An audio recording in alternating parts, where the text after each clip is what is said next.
Right now, if you are carrying a balance on a credit card, you are paying somewhere around 20% interest on it. Not 10, not 15, 20. The average annual percentage rate on American credit cards hit a record high of over 20% in 2024, the highest level recorded since the Federal Reserve began tracking this data in 1994. And that number is the average. A significant portion of cardholders are paying 25%, 28%, some even higher. If you owe $5,000 on a credit card and you make only the minimum payment every month, you will spend years paying it off and hand the bank $2,000 or $3,000 in interest on top of the original balance. That is not a fringe case. That is the situation 60% of American credit card holders are in right now. 60%. And most of them didn't get here by being reckless. They got here because debt got more expensive, fast, in a way that almost nobody clearly explained to them while it was happening. So let's explain it now. First, the number that makes everything else make sense. In March 2020, the Federal Reserve cut interest rates to essentially zero. Zero. The rate at which the biggest banks in America could borrow money from each other overnight was between 0 and 0.25%. That's as close to free money as the financial system gets. And it stayed there for 2 full years, through 2020 and 2021, while the economy was recovering from the pandemic. During those 2 years, mortgages were cheap, car loans were cheap, business loans were cheap, and credit card debt, while never truly cheap, was at least cheaper than it had been in years. If you bought a house in 2020 or 2021, you might have locked in a 30-year mortgage at 3%. 3%. Your parents' generation would have found that number almost unbelievable. Then inflation arrived. By June 2022, the Consumer Price Index was showing a 9.1% annual increase, the highest inflation reading in 40 years. Groceries cost more, gas cost more, everything cost more, and the Federal Reserve, whose job it is to keep inflation under control, had one primary tool available: raise interest rates. So it did. Starting in March 2022, the Fed raised rates 11 times in 17 months. From essentially 0 all the way up to 5.25 to 5.5% by July 2023. The fastest rate hiking cycle since the early 1980s. In historical terms, the speed of that increase was extraordinary. What had taken a decade to gradually build in previous cycles happened in under a year and a half. Now here is the thing most people don't fully understand about how this works. When the Federal Reserve raises its benchmark rate, that doesn't directly set the interest rate on your credit card. What it does is raise the cost of money throughout the entire financial system. Banks pay more to borrow. The prime rate, the benchmark that most consumer lending is based on, rises along with it. And credit card issuers, whose rates are almost all variable and tied directly to the prime rate, automatically pass every single rate increase straight through to their customers. When the Fed raised rates by 5 percentage points over 17 months, your credit card rate went up by roughly the same amount. Not gradually over time, essentially immediately after each hike. But here's the detail that makes the situation significantly worse than it looks on the surface. The Fed's rate hikes only explain about half of the increase in credit card costs over the past decade. The other half came from the credit card companies themselves. According to the Consumer Financial Protection Bureau, the average margin that credit card issuers charge on top of the prime rate, their profit slice, has risen to an all-time high. They're not just passing through the Fed's increases. They are also quietly widening their own profit margin on each account. In 2013, the average credit card APR was 12.9%. By 2024, it had risen to 25.2% for general-purpose cards. The prime rate went up, and the issuer's margin on top of it also went up. The CFPB estimates that this excess margin may have cost the average cardholder over $250 extra in 2023 alone, and generated an additional $25 billion in revenue for major credit card companies, beyond what would have been justified by the Fed's rate increases. And the result of all of this is visible in one number. In 2022, Americans paid $105 billion in credit card interest. By 2024, that number had risen to $160 billion. $160 billion in interest payments in a single year. That is $160 billion taken out of ordinary Americans' wallets and handed to financial institutions. Not for anything new. Not for any new product or service.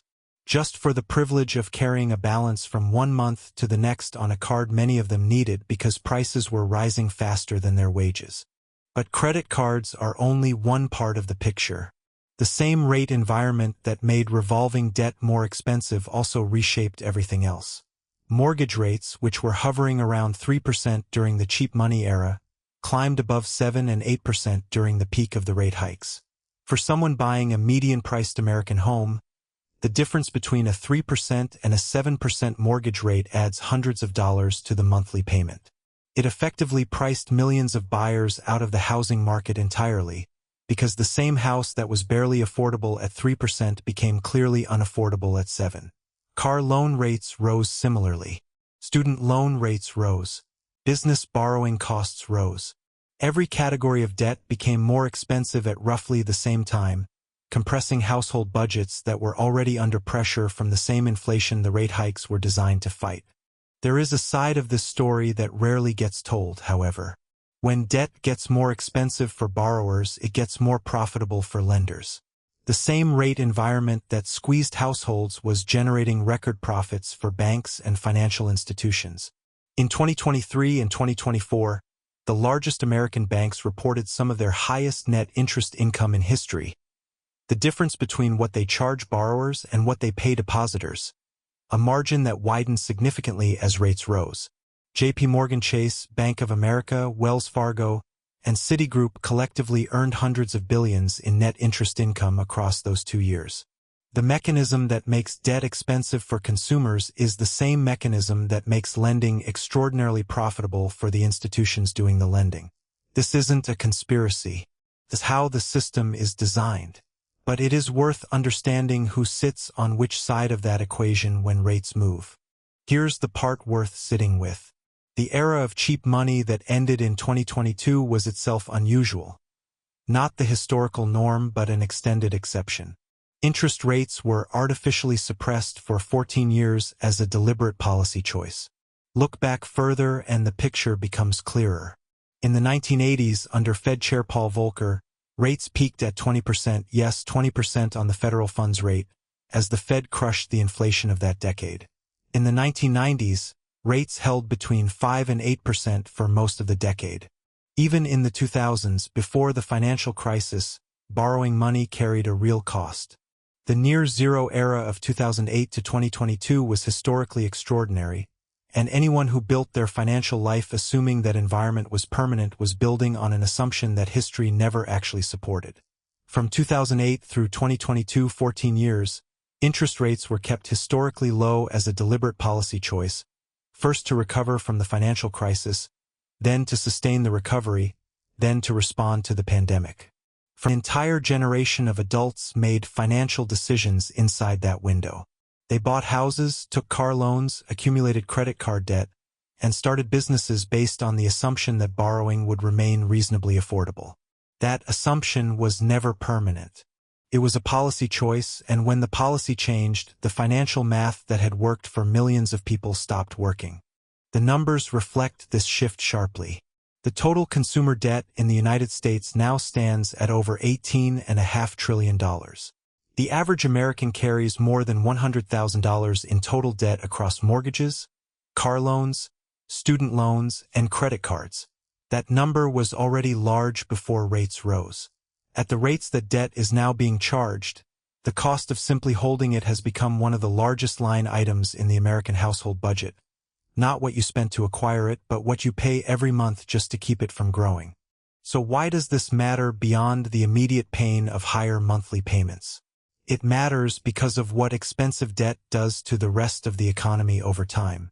When more of your income goes to interest payments, less of it goes to spending on goods and services. Consumer spending is roughly 70% of the American economy. When households feel squeezed by debt costs, They spend less on everything else, which slows economic growth, which eventually reduces employment and income, which makes the debt burden feel even heavier. It is a cycle that history has seen before in different forms, in different eras, with different financial instruments, but always with the same basic shape. Debt gets expensive. People have less money to spend on other things. The economy slows, and the people at the bottom of the income distribution, who had the least cushion to begin with, feel it first and hardest. So here is the full picture. For 14 years, the American economy ran on cheap money. Rates near zero made borrowing easy, inflated asset prices, and created a financial environment unlike anything the country had experienced in decades. Then inflation arrived, the Fed responded with the fastest rate hiking cycle in 40 years, and ordinary households found themselves holding debt at costs that had roughly doubled in the space of 2 years. Credit card interest payments alone jumped from $105 billion to $160 billion in 2 years. The average American now carries over $100,000 in total debt. And while the Fed has begun cutting rates again, the cuts have been slow and the credit card companies have been in no hurry to pass them through. And now look at you. You're living in an economy where the baseline cost of borrowing money is genuinely higher than it was for most of your adult life, paying interest rates your parents would have recognized as normal, but that felt like a shock after years of cheap money you probably never appreciated while it was there. The debt didn't get more expensive because you did anything wrong. It got more expensive because a machine that most people never think about, the interest rate system that runs underneath the entire economy, shifted fast in a direction that made every dollar you owe cost significantly more to carry. That machine is still running. And the best thing you can do is understand exactly how it works.